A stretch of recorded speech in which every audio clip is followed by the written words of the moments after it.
नारद जी ने कहा प्रभु मैंने जहां देखा वही कौतूहल देखा। आदमी दिन में एक बार सत्य बोल दे तो मनुष्य समझता है कि हरिश्चंद्र के बाद हमारा ही नंबर है, और झूठ चाहे दिन में 50 बोल दे लेकिन उसको नहीं बताता। आदमी अगर धर्म का काम एक करेगा तो उसको 100 बार बताएगा मैंने अमुक जगह इतना धर्म किया, परिक्रमा में इतना किया, लेकिन पाप को कोई नहीं बताता। प्यार से बोलिए राधे राधे। तो नारद जी ने कहा प्रभु मैं काशी, गोदावरी, गया, पुष्कर, कावेरी आदि क्षेत्रों में घूमता हुआ जब इस पृथ्वी का हाल देखा तो घूमते घूमते महाराज मैं पहुंचा श्रीधाम वृंदावन में। और वृंदावन में जब मैं गया तो वहां भी मैंने एक कौतूहल देखा, एक तमाशा देखा। एक स्त्री जिसके पास में 2 पुरुष हैं वृद्ध अवस्था में पड़े हुए, हजारों स्त्रियां उस स्त्री की सेवा कर रही थी।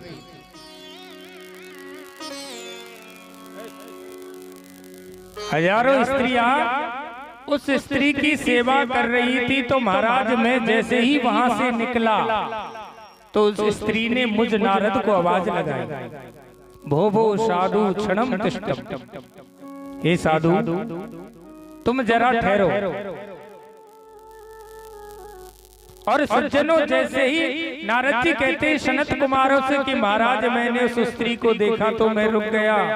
मैंने उस स्त्री से पूछा कि देवी तुम कौन हो? उस देवी ने नारद जी को बताया महाराज अहम भक्ति रीति क्या था। महाराज मेरा नाम भक्ति है, और ये जो पुरुष आप देख रहे हो जो वृद्ध अवस्था में है ये मेरे 2 पुत्र हैं, एक का नाम ज्ञान है और दूसरे का नाम वैराग्य है। नारद जी ने कहा कि जब माता को देखा तो माता तो तरणी प्रभुता गई। माता की उम्र जवान थी और बेटे देखे तो बेटे बूढ़े हो गए। अब आप विचार करो कि माता की अवस्था तरुण हो और जिसके बेटे बूढ़े हो जाए, उस माँ के हृदय की वेदना कौन जान सकता है। तो भक्ति ने नारद जी से कहा महाराज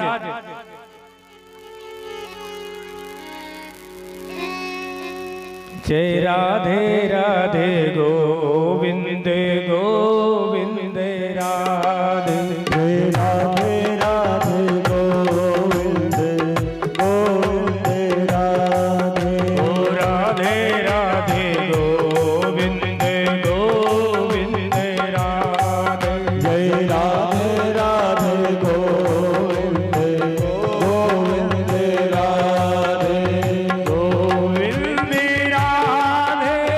गोपाल राधे, गोविंद राधे गोपाल राधे, ओ राधे राधे गोविंद गोविंद राधे, जय राधे राधे गोविंद गोविंद राधे, गोविंद राधे गोपाल राधे, गोविंद राधे गोपाल राधे, गोविंद राधे गोपाल राधे, गोविंद राधे गोपाल राधे, गोविंद राधे गोपाल राधे, राधे राधे गोविंद गोविंद राधे, जय राधे राधे गोविंद गोविंद राधे, भज राधे राधे गोविंद गोविंद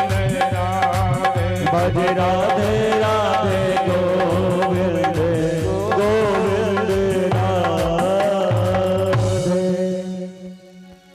और सज्जनों नारद जी ने देखा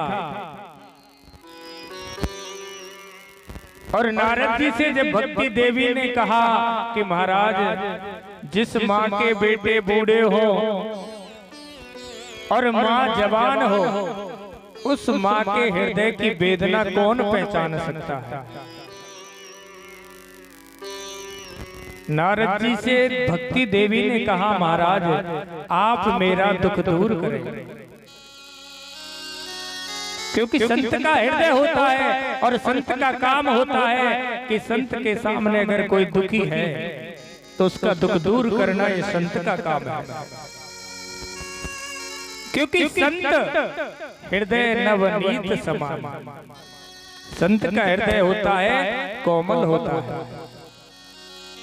सज्जनों कभी भी संत ब्राह्मणों के पास में जाकर के फालतू के प्रश्न ना करें कि महाराज मेरा काम अच्छा चलेगा कि नहीं, मेरे घर में बहू है इसके पुत्र होगा कि नहीं, ये सब फालतू के प्रश्न हैं। अगर संत के पास में हम लोग जाते हैं तो केवल एक ही प्रश्न करें कि महाराज हमको सन्मार्ग की प्राप्ति कैसे होगी, हमको भगवान की भक्ति कैसे मिलेगी। क्योंकि शास्त्र कहता है कि साधु का क्षण, संत का क्षण और अन्न का कण कभी बर्बाद ना करें। थाली में जो भोजन आ जाए ये प्रयास करो कि एक भी दाना थाली में रह ना जाए। प्यार से बोलिए राधे राधे। और संत का एक भी क्षण खराब ना हो जाए। आज भक्ति देवी नारद जी से कहती है, महाराज आप मेरा दुख दूर करें, मेरे पुत्र ज्ञान वैराग्य को तरुण अवस्था प्राप्त करें। नारद जी आश्चर्यचकित रह गए और नारद जी ने अपना प्रयास प्रारंभ कर दिया, वेद पढ़ना प्रारंभ किया। ज्ञान वैराग्य के कानों में नारद जी ने वेद को पढ़ा। सहस्त्र शीर्षा पुरुषा सहस्त्राक्षौ सहस्त्रपात शभूमि ग्वंग सर्वत तिष्ठ दशांगुलम्। वेद का पाठ किया, वेदांत का पाठ किया। अब ज्ञान वैराग्य थोड़े से हिले तो जरूर थे, लेकिन पुनः उसी अवस्था में आ गया। उसी अवस्था में ज्ञान वैराग्य आ गए तो नारद जी को बड़ा अचंभा हुआ। उसी समय आकाशवाणी हुई सज्जनों, और आकाशवाणी ने ज्ञान वैराग्य से नारद जी को कहा कि हे नारद, अगर तुम ज्ञान वैराग्य को तरुण अवस्था प्राप्त करना चाहते हो तो सत्कर्म करें। आकाशवाणी ने क्या कहा कि सत्कर्म करें। तो नारद जी सनत कुमारों से कहते हैं, महाराज आखिर में सत्कर्म है क्या? ये सत्कर्म है क्या? आज सनत कुमारों ने कहा, नारद सत्कर्म है श्रीमद् भागवत कथा। तुम श्रीमद् भागवत कथा का अनुष्ठान करो, यज्ञ करो, जिससे भक्ति का दुख दूर होगा, ज्ञान वैराग्य को तरुण अवस्था प्राप्त होगी। नारद जी ने कहा, प्रभु आप भागवत की बात कर रहे हो? अरे मैंने उनको वेद वेदांत का पाठ सुनाया, गीता का पाठ उनको सुनाया, लेकिन वो तो हिले तक नहीं। लेकिन आज सनत कुमारों ने नारद जी से कहा, नारद आप एक बार हमारे कहने से भागवत का आयोजन रखो और सप्तम दिवसेन श्रीमद् भागवत कथा का अनुष्ठान कराओ, जिससे तुम्हारा दुख दूर हो, भक्ति का दुख दूर हो। और सज्जनों, सनत कुमारों के कहने पर नारद जी ने भागवत का अनुष्ठान कराया और जगह रखी हरिद्वार में। हरिद्वार में भक्ति देवी को आमंत्रित किया गया था। ज्ञान वैराग्य के सहित भक्ति देवी पधारी।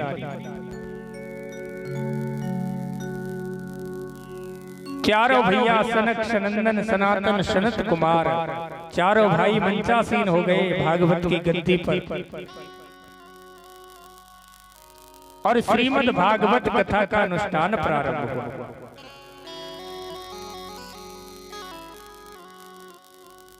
श्रीमद् भागवत कथा में महात्म के रूप में एक कथा आती है, संक्षिप्त में महात्म आपको सुनाएंगे कि तुंगभद्रा नदी तटे, एक तुंगभद्रा नदी है सज्जनों, उसके किनारे पर एक गांव था और उस गांव का नाम था उत्तम नगर। क्या नाम था? उत्तम नगर। उस गांव में हर वर्ण के लोग रहते थे और उसी गांव में एक ब्राह्मण रहता था जिस ब्राह्मण का नाम था आत्मदेव ब्राह्मण। बड़ा कर्मकांडी ब्राह्मण है, त्रिकाल संध्या करने वाला ब्राह्मण है, लेकिन दुख है तो केवल ब्राह्मण को एक ही है कि ब्राह्मण के घर कोई संतान नहीं है। प्यार से बोलिए राधे राधे। उस ब्राह्मण के घर कोई संतान नहीं है। अब ब्राह्मण को तो इस बात का कोई सोच विचार ही नहीं था कि मेरे घर संतान है या नहीं है, लेकिन पड़ोसी जो होते हैं ना, अगर किसी व्यक्ति को कोई दुख हो और वो व्यक्ति उस दुख को महसूस ना करे तो पड़ोसी उसको महसूस करा देते हैं। ऐसे पड़ोसी बड़े भाग्य से मिलते हैं। प्यार से बोले राधे राधे। प्यारे याद करना कि संसार में जो व्यक्ति आया है उसको जाना पड़ेगा, कि आया है सो जाएगा और राजा रंक फकीर, और कोई सिंहासन चढ़ चला तो कोई बंधे जंजीर। ये जो लोक है ना जहां हम लोग रह रहे हैं, इस लोक का नाम है मृत्युलोक। और मृत्युलोक में जो व्यक्ति आया है उसको जाना पड़ेगा। ये बात आप लिख लेना, मुझे भी जाना है, आपको भी जाना है, किसी को आज, किसी को कल, किसी को परसों, जाना सबको है। देखिए एक कथा मुझे याद आती है। एक बार एक लड़का एक राजा के यहाँ काम करता था और काफी दिन हो गए उस लड़के को राजा के यहाँ काम करते करते। एक दिन राजा की नजर उस लड़के पर पड़ी कि इस लड़के को बहुत दिन हो गए हमारे यहाँ काम करते करते, इसने आज तक हमसे कुछ लिया ही नहीं है, ये तो निस्वार्थ सेवा करता है। तो राजा ने उस लड़के को बुलाया और उससे कहा कि भाई तू हमारे यहाँ बहुत दिन से काम करता है और तूने आज तक हमसे कुछ लिया नहीं। लड़के ने कहा महाराज ना तो आपने कुछ दिया और ना मैंने लिया, और राजा से मांगने की हिम्मत किसकी। तो राजा बड़ा प्रसन्न हो गया उस लड़के से, क्योंकि कहते हैं ना राजा जोगी अग्नि जल इनकी उल्टी रीत, ये कब प्रसन्न हो जाए और कब क्रोध में हो जाए पता नहीं। तो राजा प्रसन्न हो गया और राजा ने उस लड़के से कह दिया बेटा मैं तुझसे इतना प्रसन्न हूँ कि तू जितना हीरा जवाहरात पन्ना पुखराज ले जाना चाहे ना तो मैं तुझे 3 घंटे का समय देता हूँ, ले जा। अब उसको समय कितना मिल गया सज्जनों? 3 घंटे का। अब वो लड़का मन में विचार करता है कि 3 घंटे तो बहुत होते हैं और 3 घंटे में तो इतना हीरा जवाहरात पन्ना पुखराज ले जाऊंगा कि मेरी 21 पीढ़ी बैठकर खाएगी। राजा का टाइम प्रारंभ हुआ, घंटी लगी और खजाने के अंदर लड़का प्रवेश कर गया। और जैसे ही खजाने में घुसा ना तो उसने देखा हीरा से जड़ित बड़ी बड़ी मूर्ति देखी, तस्वीरों को देखा और सज्जनों देखते ही देखते उसके 3 घंटे निकल गए, लेकिन तस्वीर खत्म नहीं हुई। अब घंटी बजी, लड़का बाहर आया। लड़के ने कहा महाराज हम तो कुछ ले ही नहीं पाए।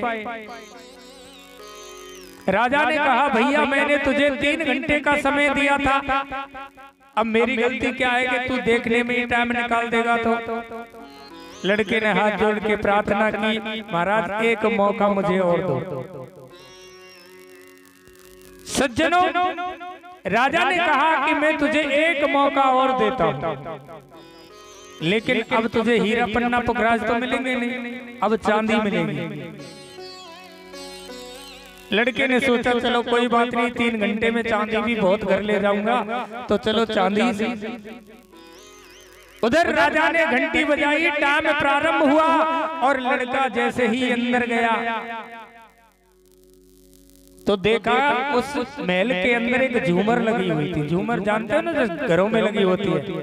एक बहुत अच्छी झूमर लगी हुई थी। उसको उस लड़के ने देखा और जैसे ही हाथ लगाया तो उस झूमर में उसका हाथ अटक गया। अब उस हाथ को छुड़ाने में उसके 3 घंटे निकल गए। प्यार से बोली राधे राधे। उसके 3 घंटे निकल गए। घंटी बजी, बाहर आया, बोले महाराज हम तो कुछ ले ही नहीं पाए। बोले बता मेरी क्या गलती है, मैंने 3 घंटे तुझे पहले दिए, 3 घंटे तुझे और दे दिए। बोले महाराज उसमें झूमर ही ऐसी थी कि उसमें ऐसे अटक गए कि 3 घंटे छुड़ाने में लग गए। लेकिन महाराज एक मौका और आप मुझे दें। तो राजा ने कहा ठीक है, मैं तुझे 3 घंटे और देता हूँ, लेकिन बेटे अब हीरा पन्ना पुखराज और चांदी नहीं मिलेगी, अब तुझे लोहा पीतल तांबा मिलेगा। लड़का ने कहा चलो जितना काम किया उतना तो पीतल ले ही जाऊंगा, इतना तो लोहा घर को ले ही जाऊंगा। तो लड़के ने, राजा ने घंटी बजाई, टाइम प्रारंभ हुआ। लड़का जैसे ही अंदर गया तो देखा एक बहुत बड़ा पलंग बिछा हुआ था। ऐसा ही मौसम हो रहा था। लड़के ने सोचा 6 घंटे का थका हुआ हूँ, थोड़ा आराम कर लूं और उसके बाद में संभाल को ले जाऊंगा।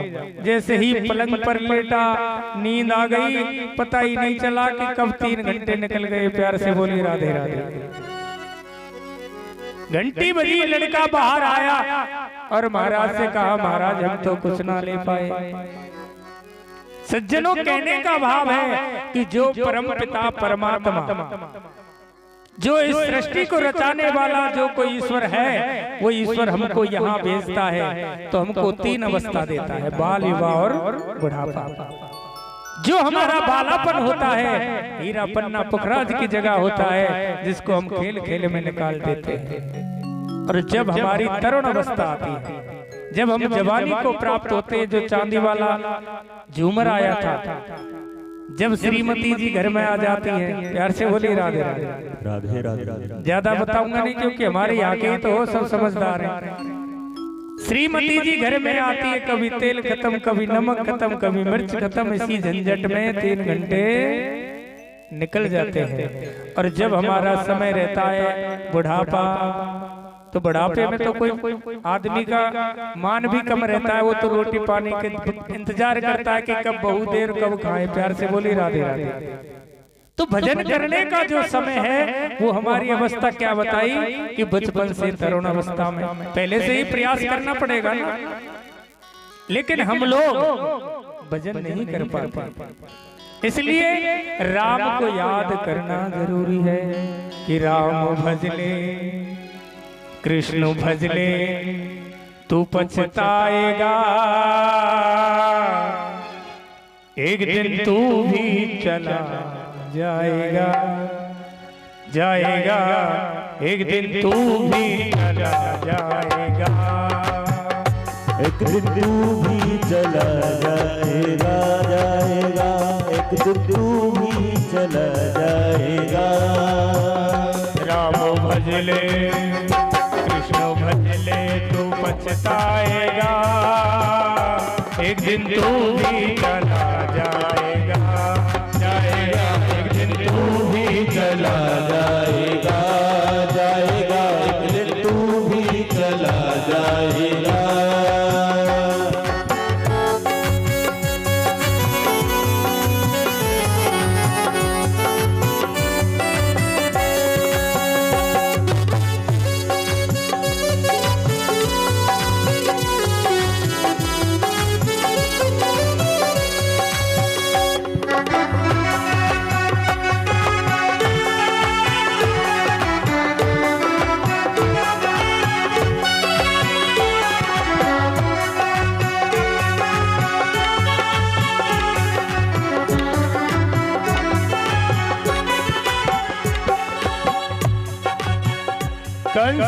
बाली और रावण गया, और रावण गया, कंस बाली और रावण गया, कंस बाली और रावण गया, जीत दुनिया सिकंदर गया, गया रे जीत दुनिया सिकंदर गया, गया रे दुनिया सिकंदर गया। बहुत आए थे यहाँ, कंस ने भी इस पृथ्वी पर जन्म लिया, उसको जाना पड़ा।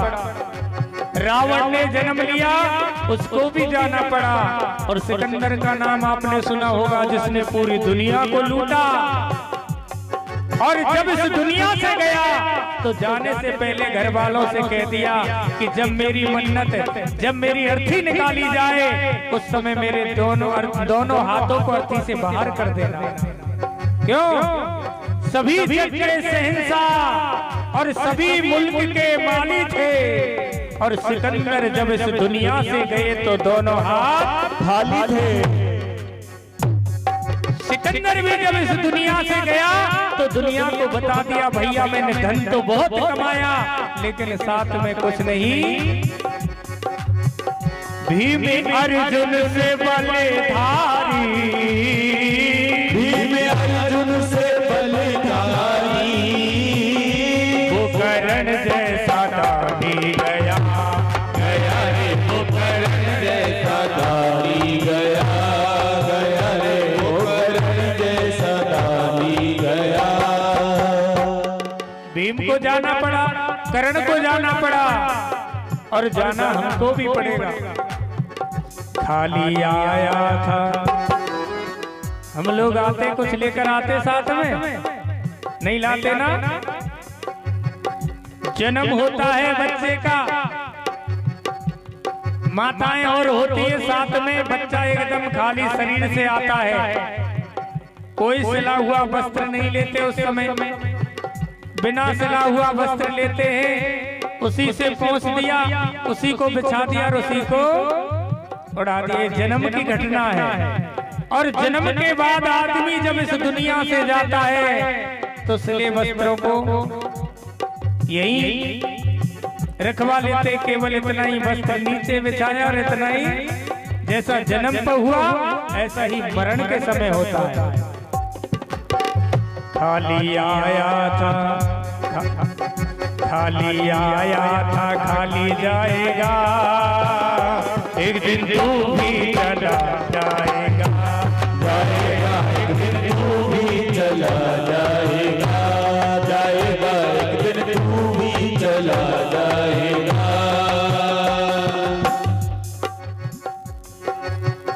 तन के गोरे और मन के काले, तन के गोरे और मन के काले, बड़े झूठे हैं जग वाले, वाले रे बड़े झूठे हैं जग वाले, वाले रे बड़े झूठे हैं जग वाले।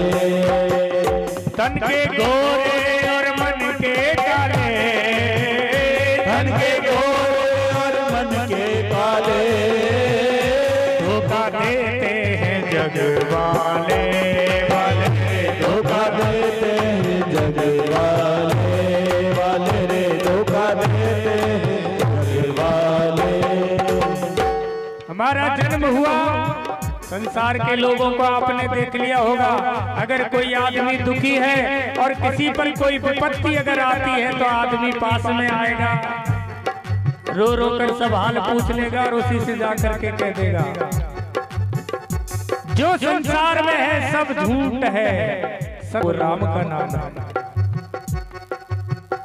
ये जो जन्म हमको मिला ये बड़े सौभाग्य की बात है।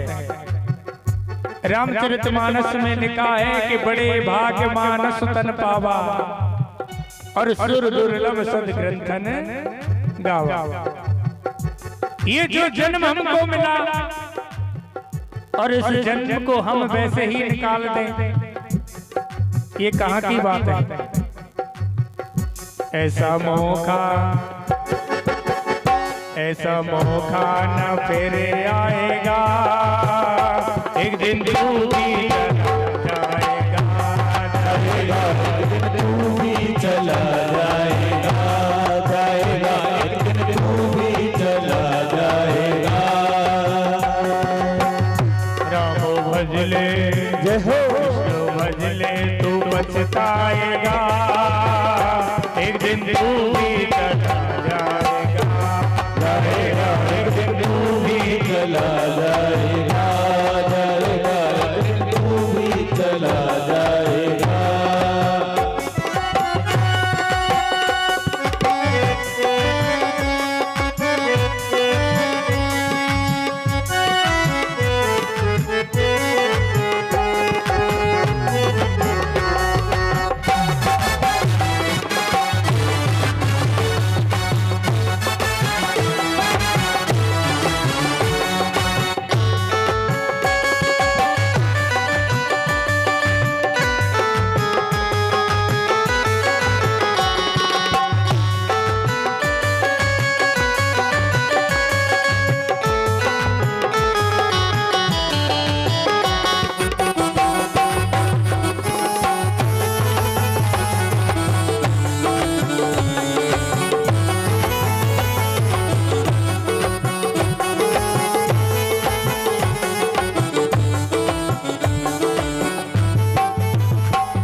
बीज भक्ति का बोया नहीं, बीज भक्ति का बोया नहीं, मेरे मनवा का दोया नहीं रे, मेरे मनवा का दोया नहीं, नहीं रे मेरे मनवा का दोया नहीं।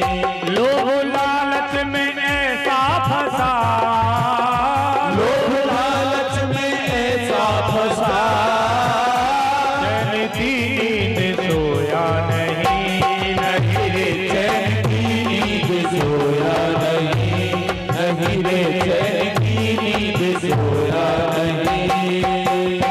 ऐसा मौका ऐसा मौका न फिर आएगा, एक दिन तू भी चला जाएगा, जाएगा एक दिन तू भी चला जाएगा, जाएगा एक दिन तू भी चला जाएगा, जाएगा एक दिन तू भी चला जाएगा, जाएगा एक दिन तू भी चला जाएगा, जाएगा एक दिन तू भी चला जाएगा, चला जाएगा।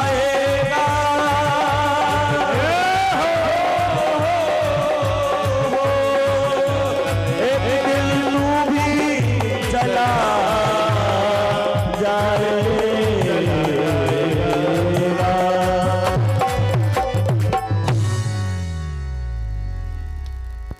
आया है उसको जाना पड़ेगा, क्योंकि किसी संत ने लिखा है कि आने का दिन एक है और जाने का दिन एक, और या दो दिन के बीच में प्राणी कर ले काम अनेक। एक दिन आने का और एक दिन जाने का, ये जो बीच का समय है इसमें जो करना है इसी में कर लो। कथा पर पहुंचते हैं कि पंडित जी को कोई दुख नहीं था कि पंडित जी के घर में संतान नहीं है, लेकिन पड़ोसी लग गए। वह पंडित जी वैसे तो तुम बड़े कर्मकांडी हो, लेकिन यह कर्मकांड को कहा है कि जब तुम्हारे घर में संतान ही ना आए, एक पड़ोसी आए वो जाता नहीं कि दूसरा बैठता है, और हर पड़ोसी पंडित जी से इसी बात को कहता है कि पंडित जी तुम तो बड़े अभागे हो, अरे तुम्हारे घर तो संतान नहीं है, तो ऐसे कर्मकांड के करने से क्या फायदा। अब तांता लग गया पड़ोसियों का, और पंडित जी को चिंता सताने लग गई। गीता में स्पष्ट लिखा है सज्जनों, हमारा सर्वोपरि ग्रंथ है गीता, और गीता में लिखा है कि अनन्या चितंतो मायेन जनम प्रपास्ते तेषां नित्ययुक्तानां योगम क्षेमं भयामयम्। आदमी चिंता बहुत करता है, चिंतन कम करता है। और जो आदमी, एक आदमी तो चिंता करे और एक आदमी चिंतन करे। चिंता एक ऐसी चीज होती है कि आदमी को जीते जी मार देती है, लेकिन चिंतन एक ऐसी चीज है सज्जनों, वो इस विश्व साकार हरि उस परमात्मा से मिला देती है। इसलिए जितना हो सके चिंता को त्यागो और चिंतन को बढ़ाओ। अब पड़ोसियों ने पंडित जी को चिंता दे दी और उस चिंता का ही चिंतन पंडित जी को हो गया कि मैं तो बड़ा अभागा हूँ, मेरे तो कोई संतान ही नहीं है। और पंडित जी महाराज को इतनी चिंता हो गई सज्जनों कि पंडित जी महाराज ने घर छोड़ दिया और मर जाने तक का संकल्प ले लिया कि अब तो जी के करना ही क्या है। और पंडित जी घर से चल दिए मरने के लिए। और जैसे ही पंडित जी पहुंचे का जंगल में, जैसे ही पहुंचे तो पंडित जी की मुलाकात एक संत भगवान से हो गई। और संत भगवान को जैसे ही पंडित जी ने देखा तो पंडित जी से संत भगवान ने पूछ लिया कि पंडित जी आप रोते क्यों हो? इस उदासी का, इस रोने का कारण आप मुझे बताएं कि आप रो क्यों रहे हो? तो पंडित जी ने उस संत भगवान के पैर पकड़ लिए। बोले महाराज मैं तो बड़ा अभागा हूँ, मुझ पर तो राम कृपा है ही नहीं। धिकम धनम, अरे मैंने जो धन संपदा कमाई वो सब बेकार है। संत भगवान ने पूछा भैया क्यों बेकार है? बोले महाराज मेरे घर कोई संतान नहीं है। संत ने कहा पंडित जी आप इतने विद्वान होकर के कहते हो कि मेरे घर संतान नहीं है, मैं अभागा हूँ? कौन कहता है कि तू अभागा है? अरे पंडित जी शास्त्र कहता है कि तुझे संतान नहीं मिली, ये भी राम कृपा है, क्योंकि बिना प्रभु की कृपा से कुछ नहीं होता, ये सब भगवान की कृपा है। पंडित जी बोले मैं नहीं मानता महाराज, मुझे तो संतान चाहिए। बाबा बोले भैया देख संतान जब होती है ना तो किसी की संतान अगर सुपात्र निकल जाए जब तो अच्छा ही अच्छा है, और संतान होकर के अगर कुपात्र निकल जाए तो पूरे जीवन रोना पड़ता है। पंडित जी ध्यान करो,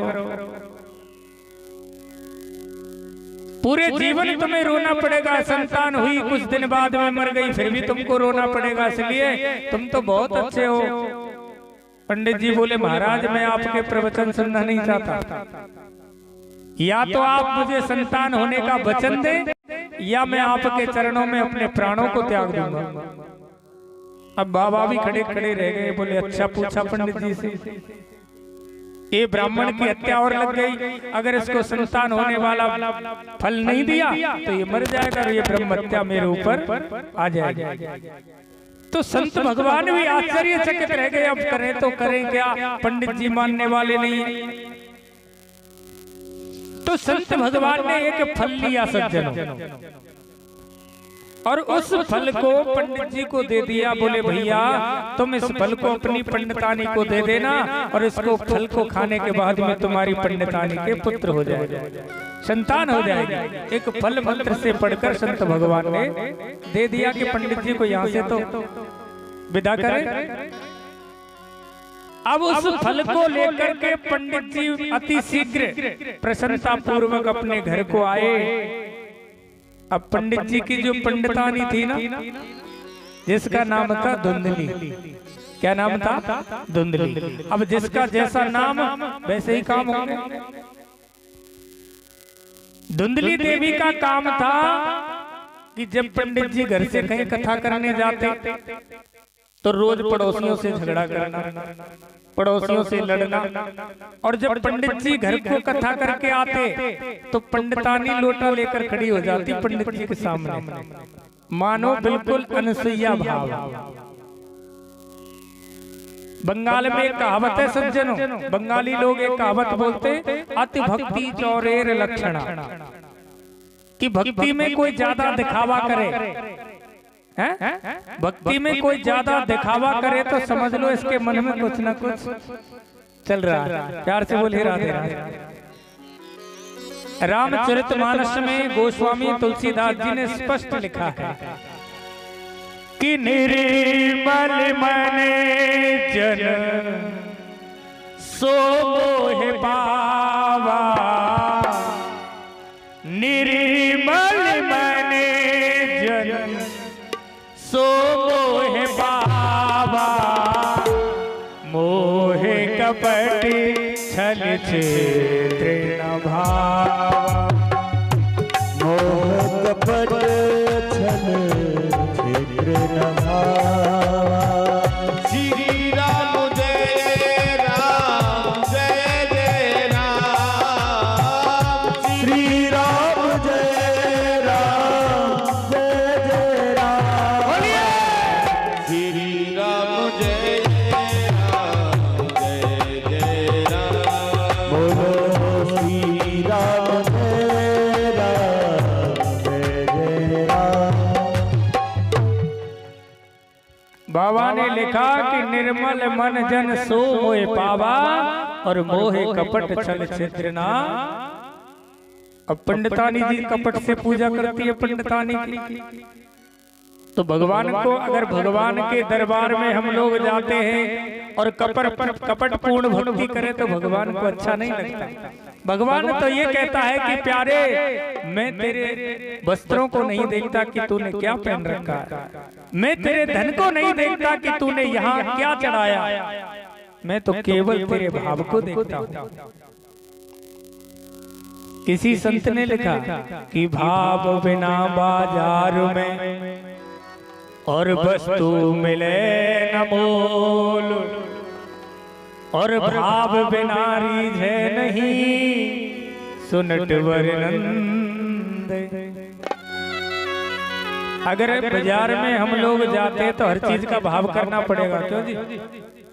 कि सेठ जी चीनी क्या हिसाब है? सेठ जी बोले 40 रुपए किलो।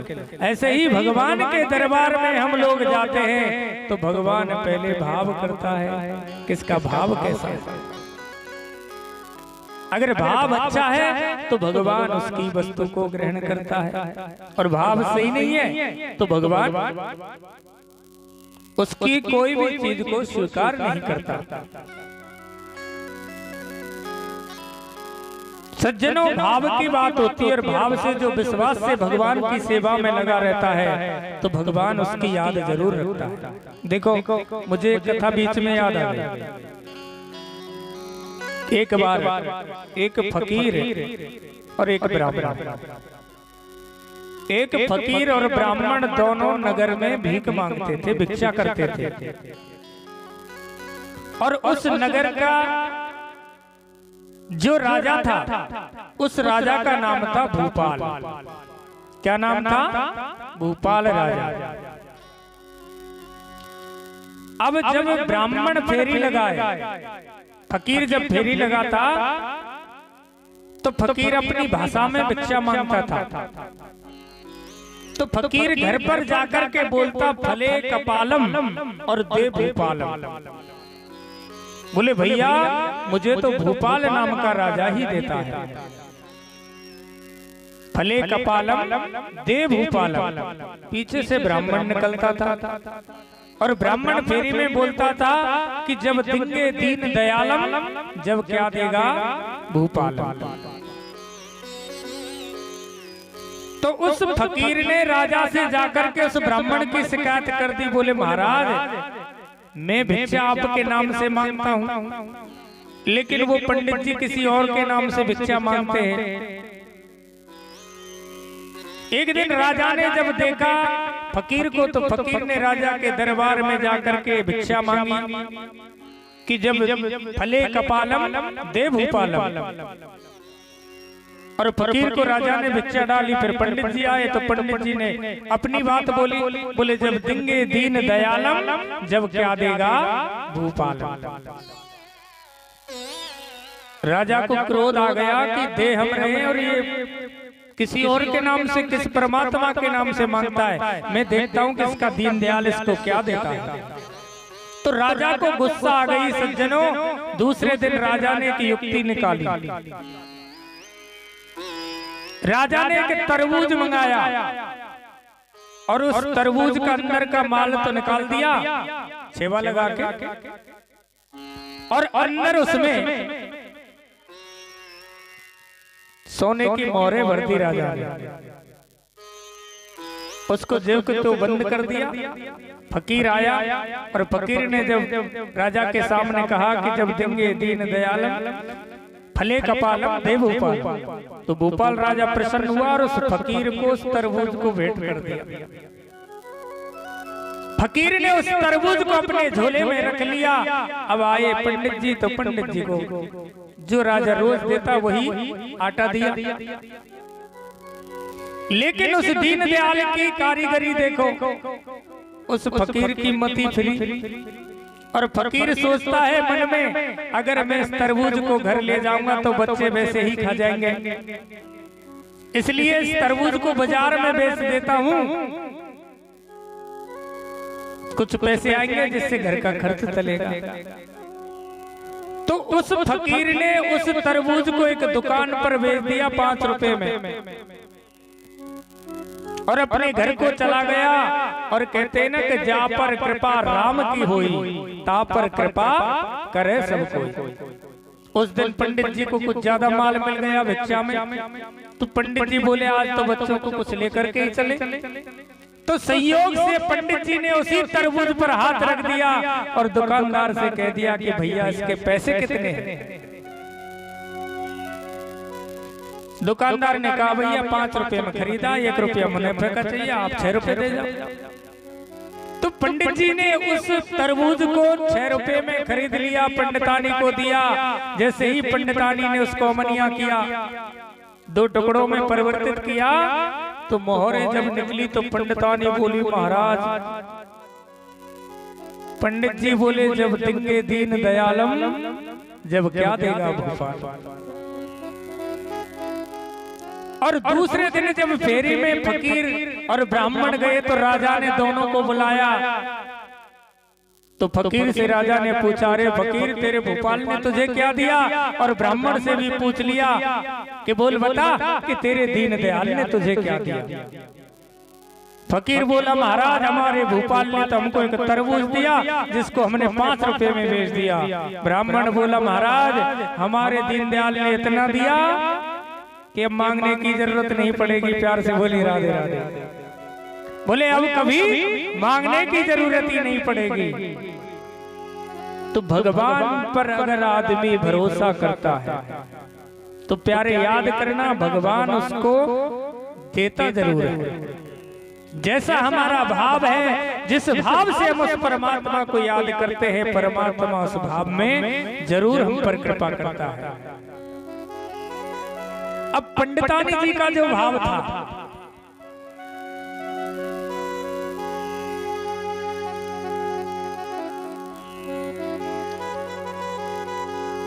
पंडितानी का जो भाव था पंडित जी के प्रति कपटपूर्ण था। तो पंडित जी ने आकर के पंडितानी को फल दे दिया।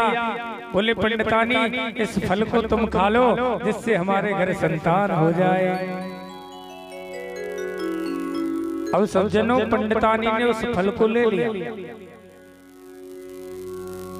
धुंधली देवी ने जब उस फल को लिया, अब पंडित जी से बोला पंडित जी आप जाओ मैं इसको खा लूंगी बाद में। और उस फल को लेकर के तर्क वितर्क करने लगी मन में। बोले भला मैं इस फल को खा लूं और कहीं वह बाबा की बात सत्य हो जाए। अरे बाबा जी होते ही ऐसे हैं, इनकी बात ज्यादातर सत्य होती है।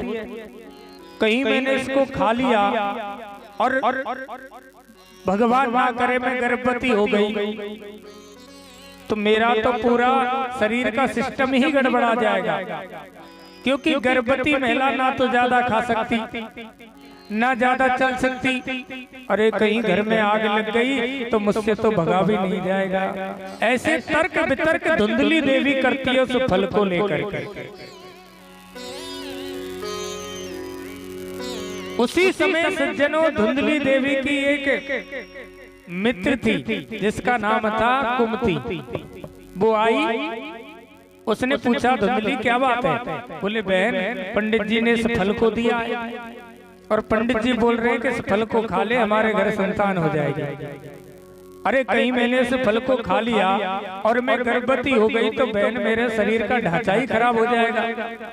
ऐसे तर्क वितर्क करती है। तो जैसी धुंधली थी वैसी उसकी सहेली थी। उसने कहा बहन तू चिंता क्यों करती है? अरे मेरे पेट में 1 महीने का गर्भ है और तू चिंता मत कर, तू चिंता मत कर। जब समय आएगा तो मैं अपने बच्चे को तुझे दे दूंगी, मेरे पति को कुछ पैसे दे देना और परीक्षा के लिए इस फल को इस गाय को खिला दे। सज्जनों धुंधली की वो बात बिल्कुल दिमाग में बैठ गई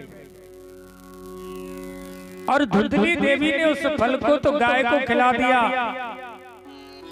और अपने पंडित जी से कह दिया पंडित जी अब तो मेरा गर्भ भारी भारी सा लगता है। तो पंडित जी भी प्रसन्न होने लगे। धीरे धीरे समय निकलता गया। समय आया तो उधर गाय के भी एक बच्चा हो गया। ये समय की बात है। एक समय तो ऐसा था कि पंडित जी अगर घर में तुलसी का पेड़ भी लगाए तो वो भी नहीं होता, कोई फल का पेड़ लगाए तो वो पेड़ भी फल नहीं देता। आज समय पंडित जी का आ गया तो पंडित जी के घर में गाय ने एक बछड़े को जन्म दिया और उस बछड़े का स्वरूप कैसा था? बिल्कुल मनुष्य जैसा, कान केवल गाय के से थे। उधर धुंधली देवी ने भी अल्लाह करवा दिया कि मेरे भी एक पुत्र हुआ है। समय आया सज्जनों, पंडित जी जब नामकरण संस्कार करने लगे तो पंडित जी ने गाय के पुत्र का भी नामकरण संस्कार किया। उसका नाम गौकर्ण रखा। क्या नाम रखा? गौकर्ण। और पंडित जी जब धुंधली के बेटे का नामकरण संस्कार करने लगे तो धुंधली ने रोक दिया। बोले पंडित जी 9 महीने तक दुख हमने पाया, बच्चे को जन्म हमने दिया तो नाम भी हम ही रखेंगे। उसने अपने बच्चे का नाम रखा धुंधकारी। जैसा माँ का नाम है धुंधली और पुत्र का नाम क्या हो गया? धुंधकारी। समय आया सज्जनों, गौकर्ण जी महाराज तो शुरू से ही भगवान की भक्ति में लग गए, पढ़ने लिखने लग गए, शनमार्ग की ओर लगे। लेकिन धुंधली का जो पुत्र धुंधकारी था शुरू से ही बदमाश हो गया। धीरे धीरे बच्चों के साथ में खेलने लगा, खेलते खेलते ताश खेलने लगा।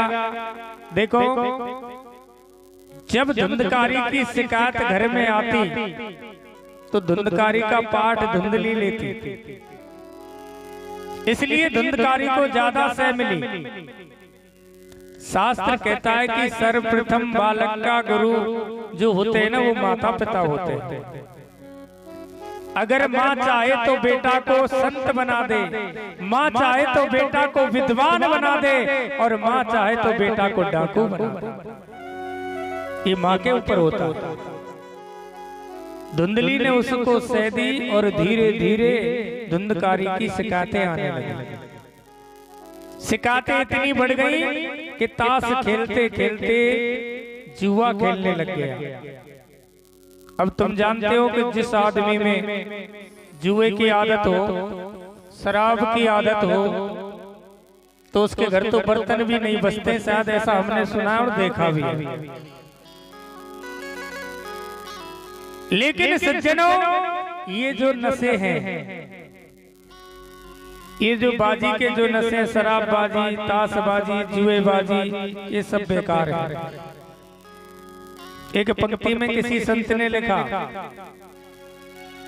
कि जाम पर जाम पीने से क्या फायदा, कि जाम पर जाम पीने से क्या फायदा, रात को पी सुबह तक उतर जाएगी, रात को भी सुबह तक उतर जाएगी। कोई भी नशा देख लो, सुबह करो शाम को खत्म, शाम को किया सुबह खत्म, यही है ना जी। इसीलिए तो उस नशे को दोबारा करना पड़ता है कि जाम पर जाम पीने से क्या फायदा, रात को भी सुबह तक उतर जाएगी। राधा कृष्ण के राम नाम के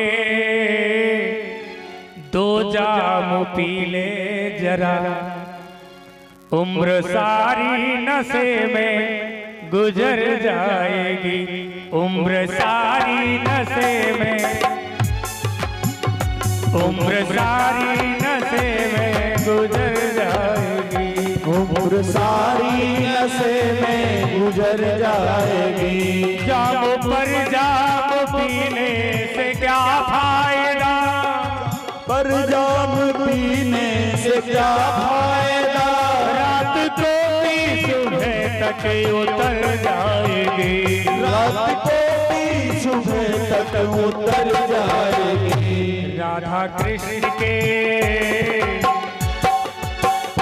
राधा कृष्ण के तो नाम पी ले जरा, उम्र सारी नशे में गुजर जाएगी, उम्र सारी नशे में गुजर जाएगी, उम्र सारी नशे में गुजर जाएगी। संसार का नशा ऐसा है जिसको सुबह पिया शाम को खत्म, शाम को पिया सुबह खत्म। अरे प्यारे, नशा करना है तो ऐसा करो जो कभी उतरे ही नहीं। इतिहास गवाह है कि जिसने राम नाम का नशा किया, इतिहास गवाह है, संत कबीर है, संत रैदास है, मीरा कलयुग में ही हुई थी। मीरा अपने राजस्थान की है मीरा, जिसने राम के नाम का नशा किया और नशा ऐसा किया, उसने ऐसा नशा किया कि एक बार राणा ने मीरा से कह दिया, अरे मीरा देख, तूने अगर राम का नाम लिया तो तुझे खाना नहीं मिलेगा। बोले कोई बात नहीं। बोले अगर तूने राम का नाम लिया तो मैं तुझे जहर दे दूंगा। बोले चलेगा, लेकिन राम का नाम मैं नहीं छोड़ सकती। मीरा ने एक ही शब्द राणा से कहा, राणा मेरा तो गिरधर गोपाल दूसरो ना, और जाके सर पर मोर मुकुट है, मेरो पत है सोए। राणा ने कहा, अरे मीरा देख, अगर तूने राम नाम लेना नहीं छोड़ा, तूने कृष्ण नाम लेना नहीं छोड़ा, तो मैं तुझे महल से निकाल दूंगा। तो मीरा ने उससे कह दिया कि राणा, इस महल में तो मैं कभी रही नहीं, मेरी वृंदावन ससुराल। मीरा ने उस राणा से कह दिया, राणा ये तो मेरा घर ही नहीं है, मेरी वृंदावन ससुराल संभाल राणा तेरी नगरी। वृंदावन ससुराल संभाल राणा तेरी नगरी, वृंदावन ससुराल संभाल राणा तेरी नगरी।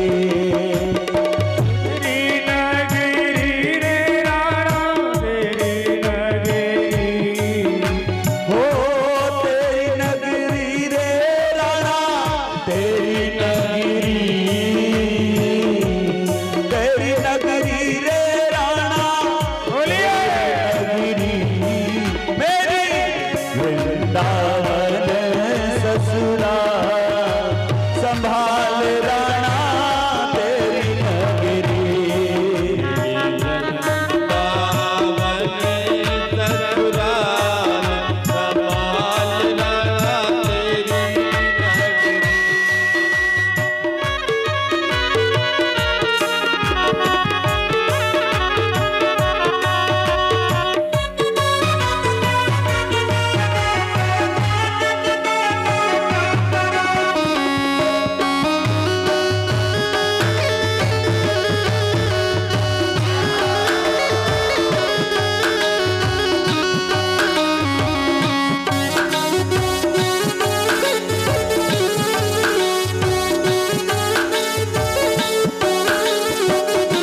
कभी जीवन में एक अक्षर तक नहीं पढ़ा, लेकिन राम की कृपा कितनी बड़ी है कि आज मीरा ने जिन पदों को गाया उन पदों से हम लोग पीएचडी करते हैं।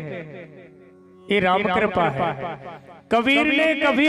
कबीरदास जी ने कभी कक्षा तक को नहीं देखा, लेकिन कबीर के जो दोहे, कबीर ने जो अपनी पदावली लिखी उससे हम लोग पीएचडी करते हैं।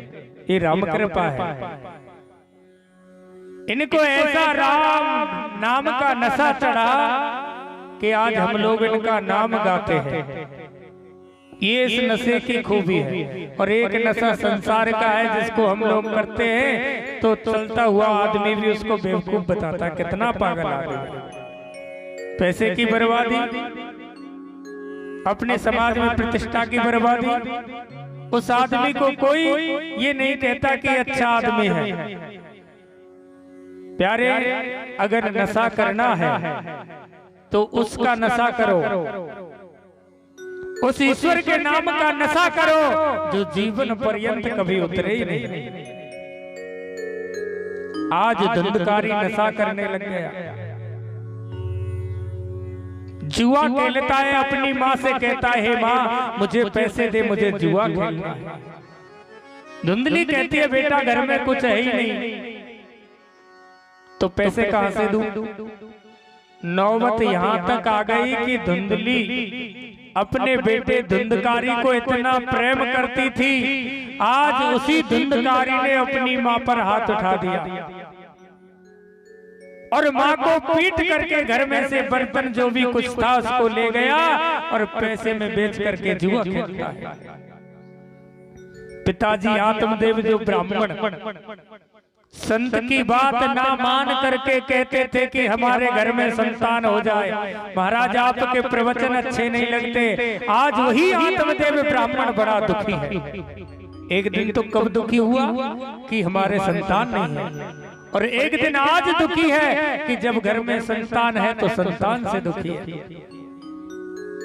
जो स्थिति संतान से पहले आत्मदेव ब्राह्मण की थी वही स्थिति अब बन गई।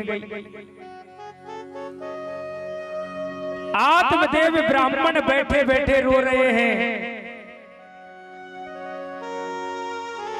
कि भगवान ने एक पुत्र दिया जो भी ऐसा दिया कि शराबी व्यभिचारी हो गया।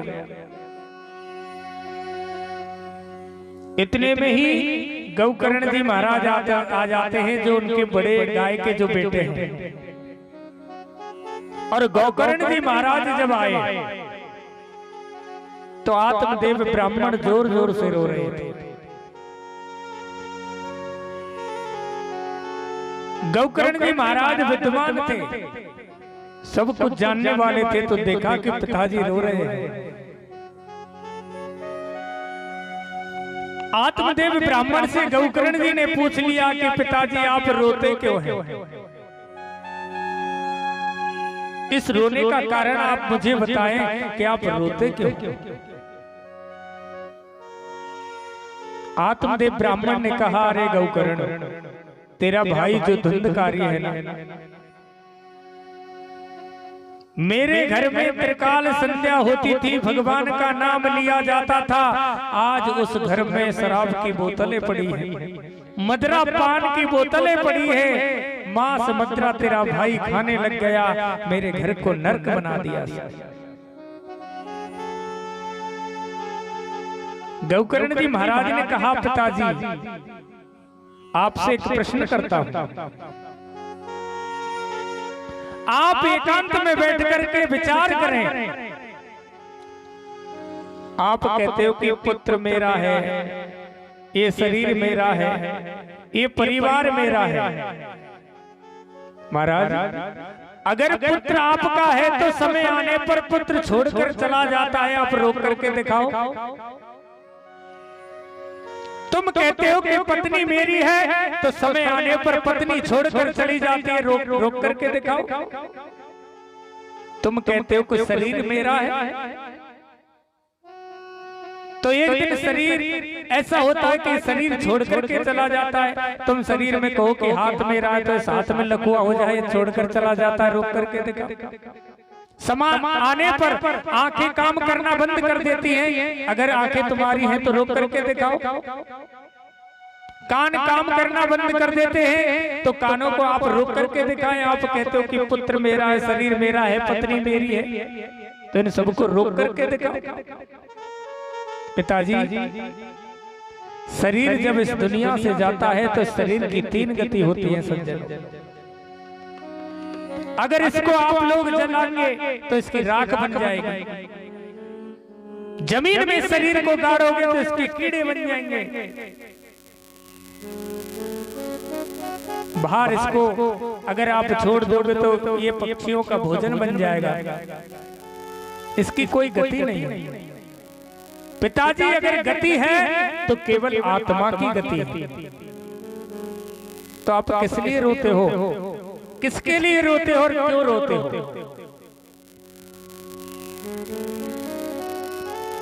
कि चलते चलते राहों में और एक नजर सूरदास पर पड़ी।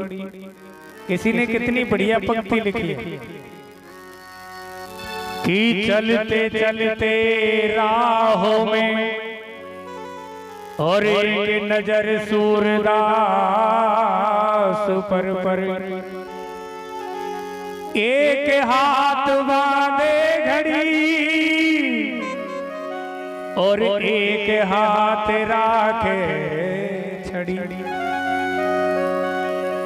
किसी ने देखा कि आंखों से अंधा सूरदास जी, जिसके हाथ में घड़ी और एक हाथ में डंडा है, कि बुरा न मानो सूरदास।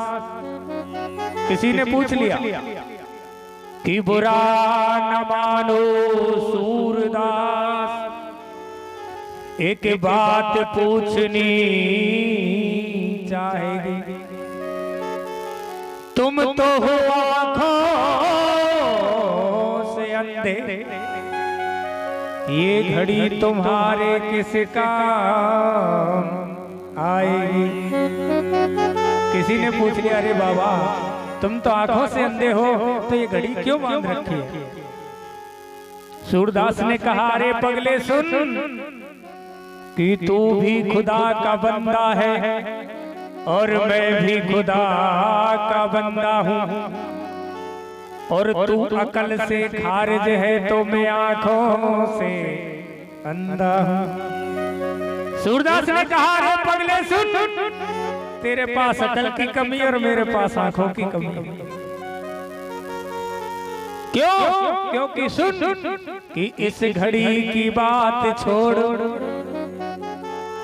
और इस घड़ी की बात छोड़, ये तो हटा ली जाएगी। कि याद कर पगले उस मौत की, वो कैसे टाली जाएगी।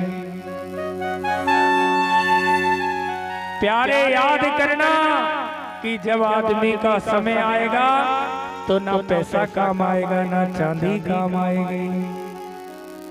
कोई काम आने वाला नहीं है। काम आएगा तो केवल राम नाम काम आएगा, क्योंकि समय का खेल होता है कि एक समय ऐसा जो भोजन बने भांत भांत के। आदमी के पास एक समय तो ऐसा होता है कि आदमी को तरह तरह के व्यंजन मिलते हैं। ये सब समय की बात है, और जिसने समय को जान लिया वही सब कुछ जानने वाला है। कि एक समय ऐसा जो भोजन बने भांत भांत, और एक समय ऐसा तो स्वाद जाने कैसा है। आदमी के पास एक समय ऐसा होता है कि उसको स्वाद तक का नहीं पता कि सब्जी का स्वाद कैसा होता है, और एक समय ऐसा कि आदमी मटर पनीर खाता है। मानते हो ना बात को? कि एक समय ऐसा जो गद्दे और गलीचे बिछे, और एक समय ऐसा न टूटा समाचा है कि एक समय ऐसा जो दौलत में हाथ रहे। एक समय आदमी के पास ऐसा आता है कि उसका दौलत में हाथ रहता है, कि एक समय ऐसा जो दौलत में हाथ रहे, और एक समय ऐसा न तामे का पैसा है। रे मन मूर्ख सिया राम क्यों ना भजता, आज समय ऐसा तो कल जाने कैसा है। सज्जनों, आज जो समय आपको मिला, परमात्मा ने आपको समय दिया, उस समय का सदुपयोग करो, क्योंकि समय निकलने के बाद आपको मिलने वाला नहीं।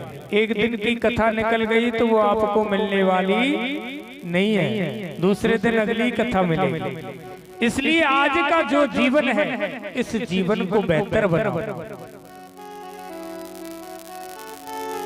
क्योंकि समय ऐसा है कभी रुकने वाला नहीं है। एक भजन में लिखा है, समय का पहिया चलता है, समय का पहिया चलता है, समय का पहिया चलता है, समय का पहिया चलता है। इस पहिए के साथ मनुष्य का, इस पहिए के साथ मनुष्य का भाग्य बदलता है, समय का पहिया चलता है, समय का पहिया चलता है, समय का पहिया चलता है। इस पहिए के साथ मनुष्य का, इस पहिए के साथ मनुष्य का भाग बदलता है, समय का पहिया चलता है, समय का पहिया चलता है।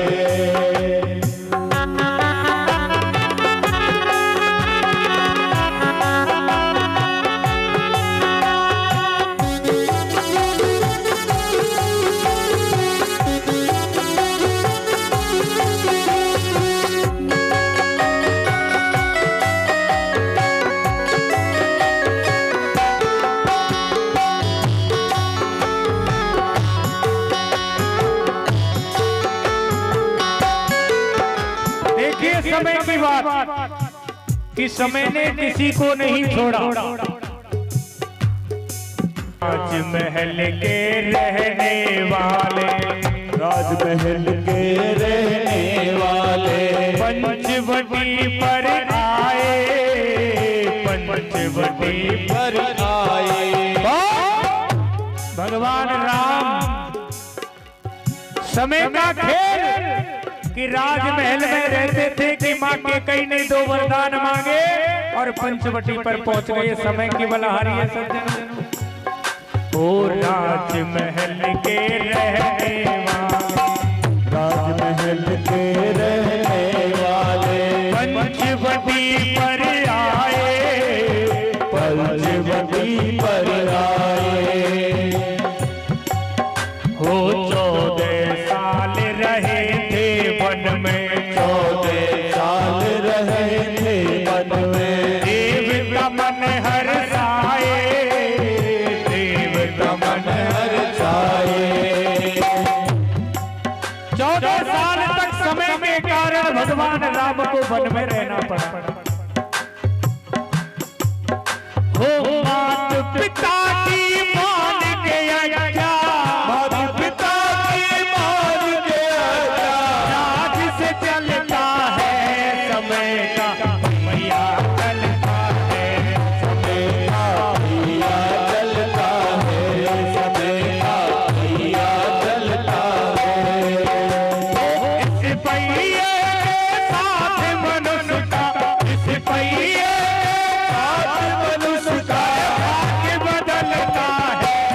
समय का पहिया चलता है, समय का पहिया चलता है।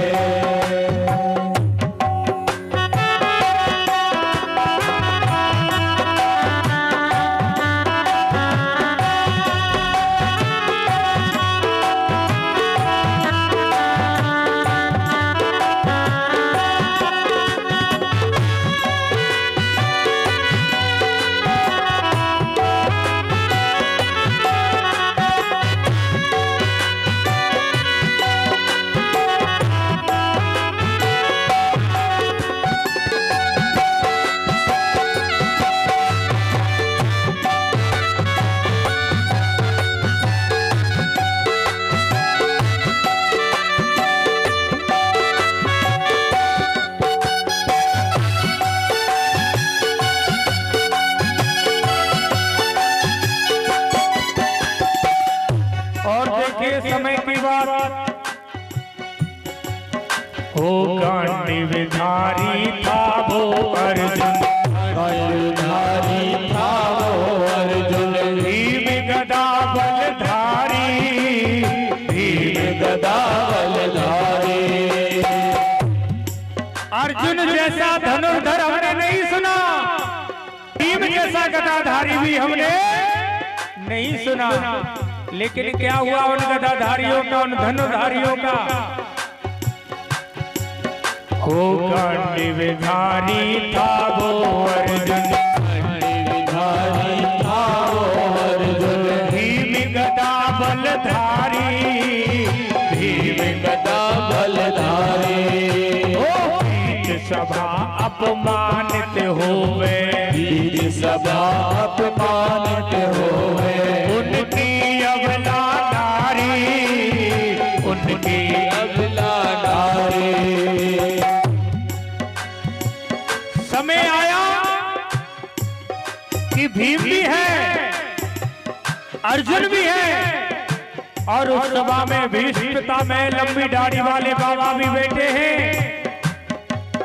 समय आया कि समय का कुछ अंक ऐसा हुआ कि भीम धरा की धरा रह गया, अर्जुन धरा की धरा रह गया, और बाबा भीष्म भी बैठे के बैठे रह गए।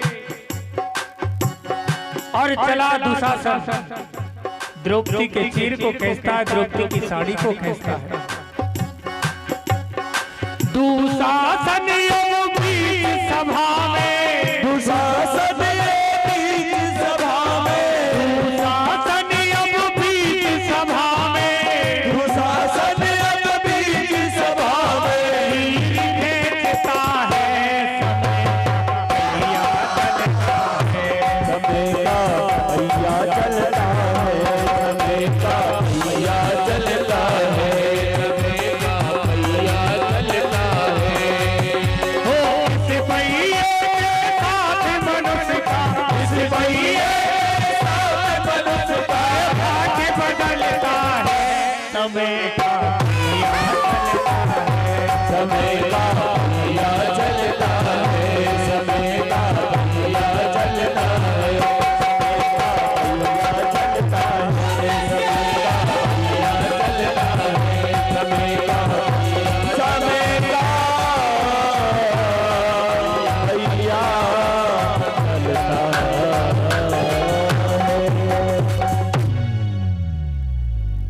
समय ने किसी को नहीं छोड़ा।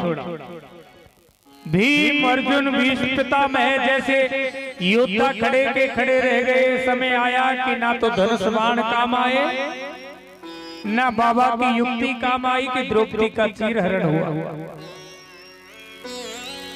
सज्जनों, समय को याद करके चलना। किसी कवि ने लिखा है कि समय समय की बात है और समय ये हमने जानी, और जाके पीछे पड़ जाए बैरन कर दे पानी पानी। कि समय बिगड़ी राजा हरिश्चंद्र की, सुना होगा आपने, कि समय बिगड़ी राजा हरिश्चंद्र की, डोम घर नीर भरा दिया। और समय बिगड़ी राजा मोर ध्वज की सुत प्यारा चला दिया। कि एक समय सिया राम को, ये भी समय की बात है, कि एक समय सिया राम को ये राज तिलक का हुक्म हुआ। और समय बिगड़ी प्यारे राम की 14 बरस वनवास। इसलिए समय को याद रखना, समय को किसी ने नहीं छोड़ा। आत्मदेव ब्राह्मण से गौकर्ण जी महाराज कहते हैं कि पिताजी तुम बात करते हो, किसकी बात करते हो? कि बेटा तुम्हारा है, शरीर तुम्हारा है। अरे शरीर तुम्हारा है तो इसको रोक करके दिखाओ। जिस दिन ये शरीर से जीवात्मा निकलती है उस जीवात्मा को रोक करके दिखाए। पत्नी को अपना बनाते हो तो पत्नी एक दिन छोड़ करके चली जाती है, तो पत्नी को रोक करके दिखाओ। पुत्र भी छोड़ करके चला जाता है, पुत्र को रोक करके दिखाओ। गौकर्ण जी महाराज से, गौकर्ण जी महाराज अपने पिता से कहते हैं कि हे पिताजी आत्मा को पहचानो, ना तो पिता ना पुत्र ना पत्नी। सज्जनों ये धर्म की बात बताता हूं आपको कि संसार में हमने जन्म लिया, पत्नी लाए, बच्चों को लाए, परिवार है, इनका भरण पोषण करना, इनकी इच्छाओं की पूर्ति करना हमारा धर्म है। कि पत्नी को कपड़े की आवश्यकता है तो कपड़ा लाओ, ये अपना धर्म है। पत्नी को अन्न की आवश्यकता है, भोजन की आवश्यकता है तो उसको भोजन की पूर्ति करो, ये धर्म की बात है। लेकिन इनको अपना मानना, शास्त्र कहता है कि जो व्यक्ति कहे कि ना भैया पत्नी मेरी है, पुत्र मेरा है, ये तो सब मेरे हैं, इनको अपना मानना, ये अधर्म की बात है। जीवन का भरण पोषण करना, इनकी इच्छाओं की पूर्ति करना, परिवार को सब कुछ ला करके देना, ये धर्म की बात है। लेकिन इनको अपना मानना, गौकर्ण जी कहते हैं कि पिताजी ये धर्म की बात है। क्यों? कि पत्नी ना अपनी हो सकती ना पुत्र अपने हो सकते, क्योंकि यहाँ सबको छोड़ करके जाना है। इसलिए बंदा अकेला आया है और अकेला ही जाएगा। क्योंकि ये जो मृत्यु लोक है, इस मृत्यु लोक में जिसने जन्म लिया, कबीरदास जी ने एक दोहा लिखा है कि चलती चक्की देख के और गयो कबीरा रो, और दो पाठों के बीच में और साबुत बचाना। कितना सुंदर लिखा कबीर ने कि भैया पृथ्वी और आकाश के बीच में जिसने जन्म लिया, इस जगह का नाम है मृत्युलोक, और इनके बीच में जिसने जन्म लिया उसको मरना पड़ेगा, ये पक्की बात है। लेकिन दूसरी पंक्ति पुनः कबीर जी ने लिखी कि चाकी चाकी सब कहे और मानी कहे न कोई, और जो मानी सो लग रहे हो तक बाल न बाको होए।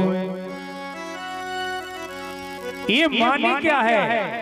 ये मानी शब्द उस अविनाशी परमात्मा का नाम है, उस परम पिता परमात्मा का नाम है कि जो परमात्मा के नाम में लीन है, उस परमात्मा का स्मरण करता है, उस परमात्मा को याद करता है, तो उस आदमी का कोई कुछ बिगाड़ नहीं सकता। प्यार से बोलिए राधे राधे। तेरी जिंदगी धोखा दे जाएगी, तू कर ले भजन हरि को तेरी।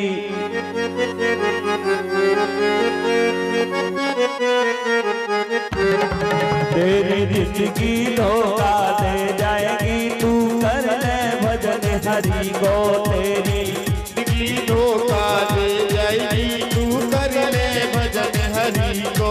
तेरी मन की मन में रह जाएगी, तू कर ले भजन हरि को तेरी। मन की मन में रह जाएगी, तू कर ले भजन हरि को। तू कर ले भजन हरि को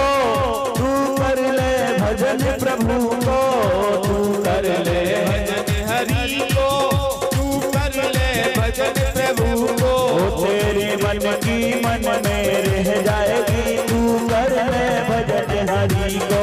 तेरी मन की मन में रही तू कर ले भजन प्रभु को। वो तेरी मन की मन में रह जाएगी तू कर ले भजन हरि को। तेरी मन की मन में रह जाएगी तू कर ले भजन हरि को।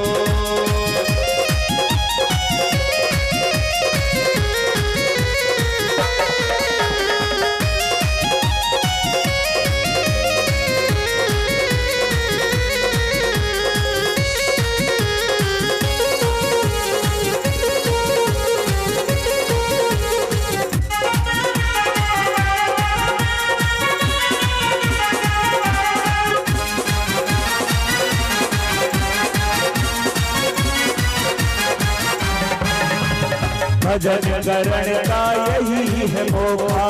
भजन करण का यही है मौका। इस जीवन का नहीं भरोसा। इस जीवन का नहीं भरोसा। अरे भजन करण का यही है मौका। भजन करण का यही है मौका। इस जीवन का नहीं भरोसा। इस जीवन का नहीं भरोसा। तोए मौत उठा के ले जाएगी तू कर ले भजन हरि का। तेरी मन की मन में रह जाएगी तू कर ले भजन हरि को। तेरी मन की मन में रह जाएगी तू कर ले भजन हरि को। तेरी मन की मन में रह जाएगी तू कर ले भजन हरि को।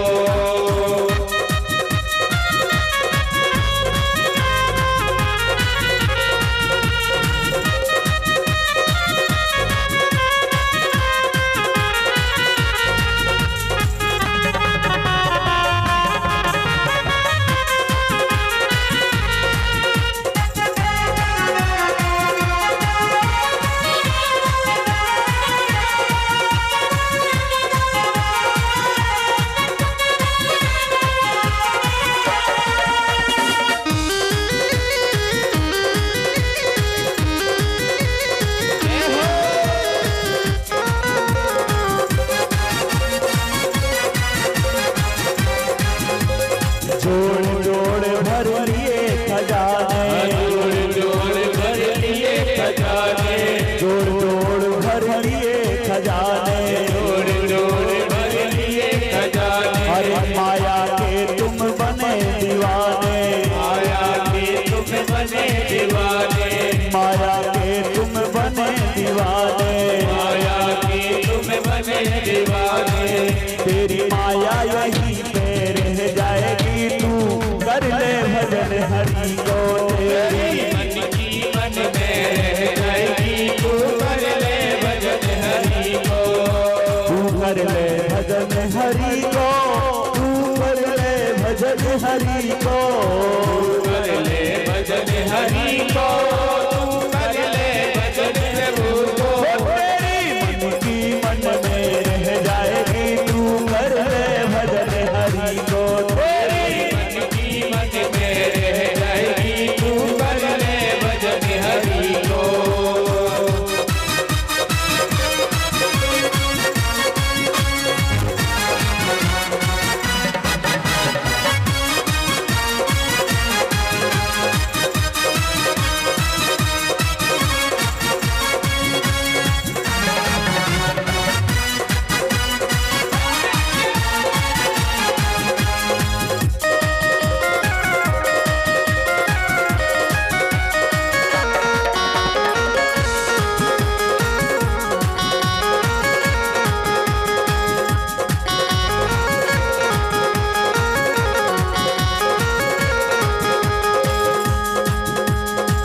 ये जीवन मिट्टी का ढेला। ये जीवन मिट्टी का ढेला। समझो उड़ जाना है अकेला। जोड़ जाना है अकेला। ये जीवन मिट्टी का ढेला। ये जीवन मिट्टी का ढेला। अरे समझो उड़ जाना है अकेला। समझो उड़ जाना है अकेला। वो तेरी हवा तेरी हवा चले मैं उड़ जाए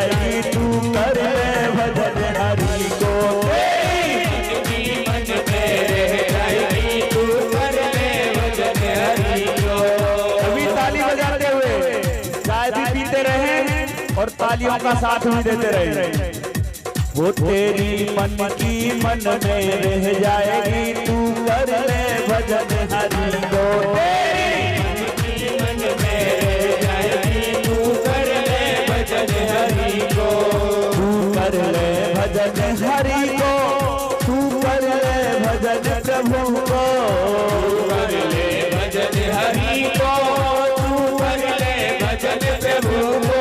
तेरी मन की मन में रह जाएगी, तू कर ले भजन हरि को। तेरी मन में रह जाएगी, तू कर ले भजन हरि को। और अगर नहीं भजन नहीं करेगा तो तुझे क्या करना चाहिए? अगर भजन नहीं करता है इंसान तो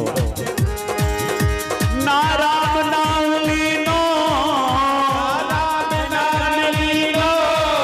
तूने भरी जवानी में तू डूब के मर जा रे टुल्लू भर पानी में। तू डूब के मर जा रे टुल्लू भर पानी में।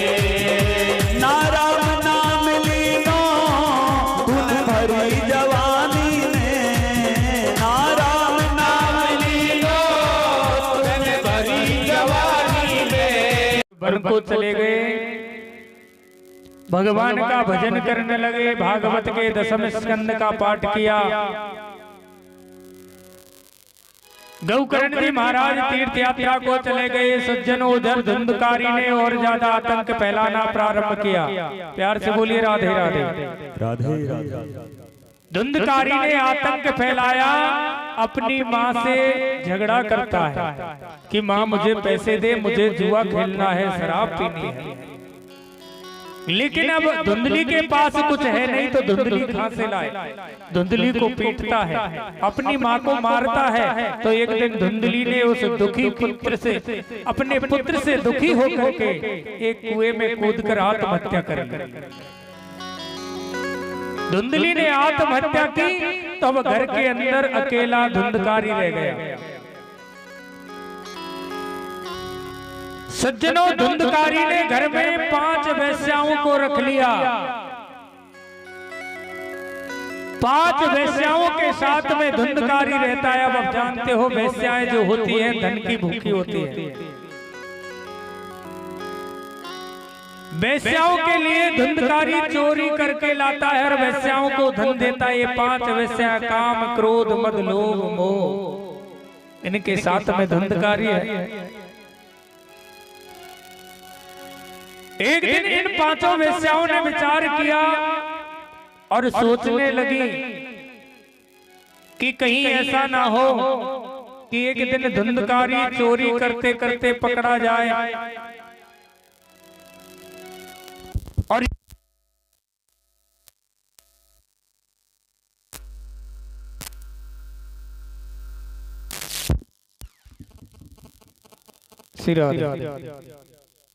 ये तो मरेगा ही।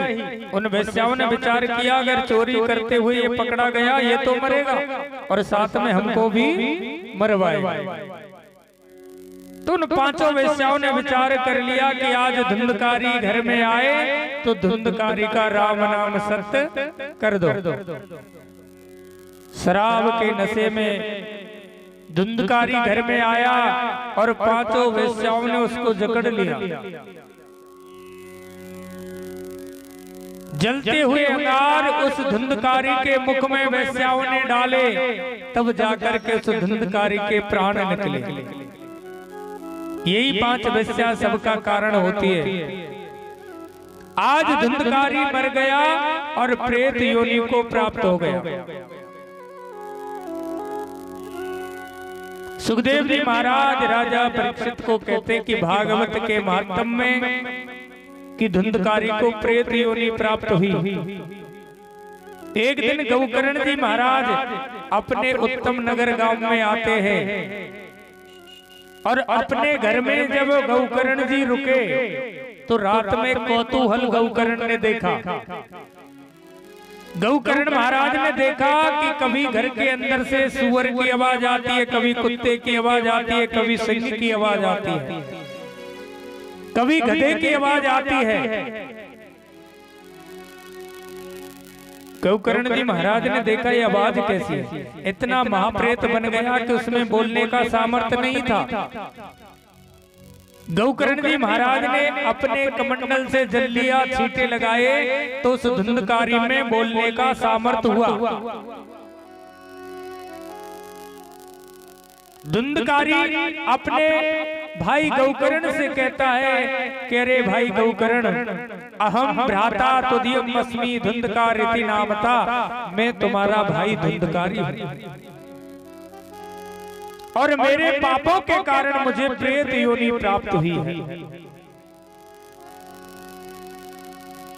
धुंधकारी गौकर्ण से कहता है कि भैया मुझे इस प्रेत योनि से मुक्त करा दे। स्वभाविदोपा समस्त दोषा मसीस कल्याण गुणे करासिम।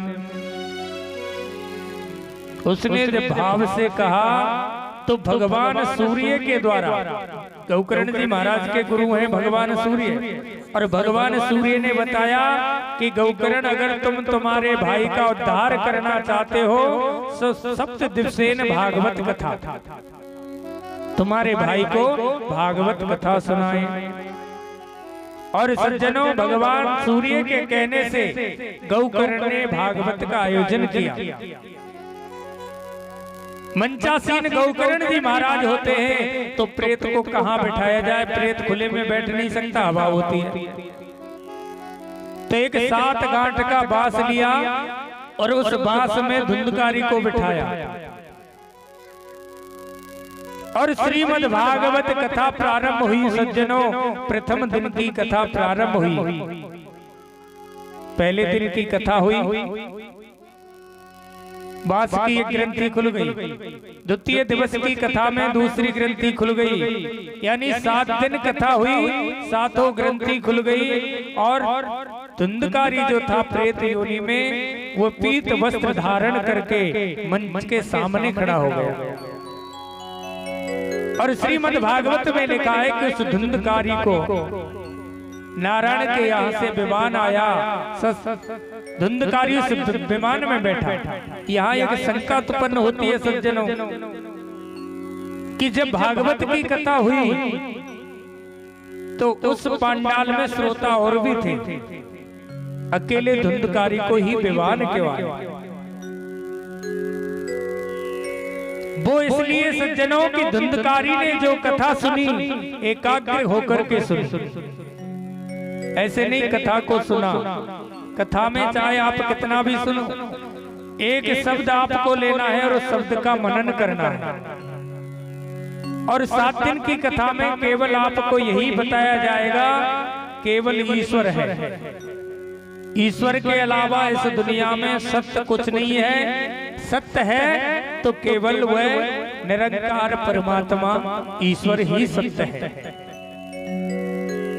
अब उसके नाम अनेक हैं, कोई किस नाम से जानता है, कोई किस नाम से जानता है। जिसको जो नाम अच्छा लगे उस नाम से उस ईश्वर को जाना जाए, यही सत्य है।